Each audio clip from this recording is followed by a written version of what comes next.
조선칼럼 최상병 사건과 국방의 미래. 천영우 전 청와대 외교안보수석, 한반도 미래포럼 이사장.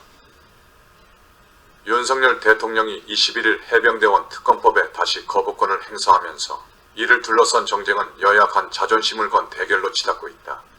최상병 사건의 진상규명과 사법적 정의 실현이 목적이라면 경찰과 공수처의 수사가 끝나기도 전에 특검으로 직행할 이유가 없다.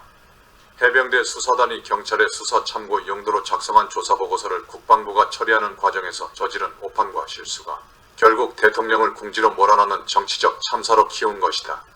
그러나 이 사안의 처리는 정치적 승부와 정의 실현으로 끝나는 것이 아니다. 국방의 미래에 미칠 심대한 영향이 더 큰 문제다. 작년 7월 최상병이 폭우 피해 지역인 경북 예천에서 실종자 수색 작전에 투입되었다가 순직한 것은 온 국민의 공분과 탄식을 불러일으킨 안타까운 사건이다. 만약 장병들의 안전에 필수적인 구명조끼조차 입히지 않은 채 급류해서 수색 작전을 벌였다면 이러한 무모한 작전에 책임이 있는 지휘관을 엄중 문책해야 한다는 데는 이론이 있을 수 없다. 민간 기업이 이런 식으로 안전을 무시하고 위험한 작업에 직원이나 계약자를 몰아넣었다가 인명사고가 났다면 그 기업의 책임자는 중대재해처벌법에 따른 형사처벌을 면하기 어려울 것이다. 그런데 군에서 일어나는 유사 사고에 대해서도 똑같은 기준으로 지휘관에게 과실치사 또는 직무유기 등 혐의로 형사 책임을 묻는다면 정의는 실현될지 모르나 군의 운영과 국방의 미래에는 전혀 의도하지 않은 결과를 초래할 수 있다. 첫째, 군 간부의 자질이 급격히 저하될 것이다. 지난 10년간 안전사고나 군기사고로 사망한 군인은 연평균 85.3명에 달한다. 민간 사회에서 일어나는 사고와 마찬가지로 안전에 더 노력하고 안전수칙을 철저히 준수했다면 대부분 피하거나 줄일 수 있는 사고였다는 점에서 지휘관에게 책임을 물을 여지는 있다. 그런데 군 사망사고의 3분의 1에 대해서만 지휘 책임이나 형사 책임을 묻는다면 사단장이 되기 전에 감옥에 가거나 해임을 당하지 않은 장군이 몇 명이나 남아있을까? 결국 지휘관으로서 자질이 없어도 휘하부대의 안전사고나 군기사고로 한 번도 문책당한 적이 없는 장교가 승승장구할 수 있는 세상이 온다. 이런 장교들에게 국방을 맡겨도 될까? 사병의 복무기간 축소와 급여 인상으로 초급장교 충원은 갈수록 어려워지고 있다. 학군장교를 운영하고 있는 전국 대학 108곳의 절반이 지원 미달을 겪고 있고 육해 공군 사관생도의 자퇴율도 심각한 수준이다.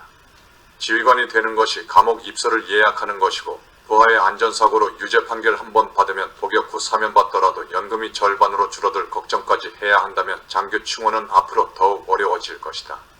둘째, 안전지상주의에 빠진 군은 전쟁할 수 없는 나약한 군대로 전락하기 쉽다. 강한 군대를 만들기 위해 필요하다면 안전을 경시해도 좋다는 말이 아니다. 다만 실전 같은 강도 높은 훈련일수록 사고 위험은 높지만 이를 소홀히 하면 유사시 일반 국민의 생명과 안전이 더 위험해진다. 군인의 안전이 군의 존재 이유가 되고 지휘관이 안전사고를 막는 데만 전전긍긍하면 국가의 안전이 희생될 수밖에 없다. 끝으로 군 내의 안전사고를 집중적으로 부각하고 정치화하는 것은 군이 유독 인명과 안전을 경시하는 조직이라는 그릇된 인식을 확산시키고 군에 자식을 보낸 부모들의 불안을 조장한다. 2014에서 2023년간 안전사고에 의한 군 사망자는 연평균 16.1명으로 1만 명에 약 0.3명이다.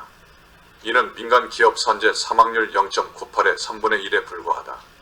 같은 기간 군 내 자살률은 10만 명당 12.9명으로 20대 남성 자살률 24.5명의 절반 수준이다. 확률론적으로만 본다면 평시에는 민간 기업에 근무하는 것이 군에서 근무하는 것보다 훨씬 위험하다. 그러나 민간 기업에서 일어나는 사망사고는 보도조차 안 되는 경우가 허다한 반면 군에서 발생하는 사고는 여론의 과잉 조명을 받는 경우가 많다. 더구나 군 안전사고가 정치 쟁점으로 부각될수록 군 생활이 실제보다 위험한 것으로 인식되고 병역 의무 이행에 대한 공연한 불안을 확산시킨다. 군 내 안전사고는 정치적 이해 득실로 접근할 사안이 아니다.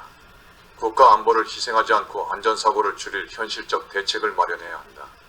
군은 안전교육과 훈련을 획기적으로 강화하여 우리 사회에 만연한 안전 불감증을 근절하고 안전 문화를 선진화하는 데 앞장서야 한다. 천영우 전 청와대 외교안보수석, 한반도 미래포럼 이사장. 출처 조선일보. 이상 2024년 5월 24일 아침에 보내드린 옳은 소리. 최상병 사건과 국방의 미래론 천영호 전 청와대 외교안보수석의 명 칼럼이었습니다.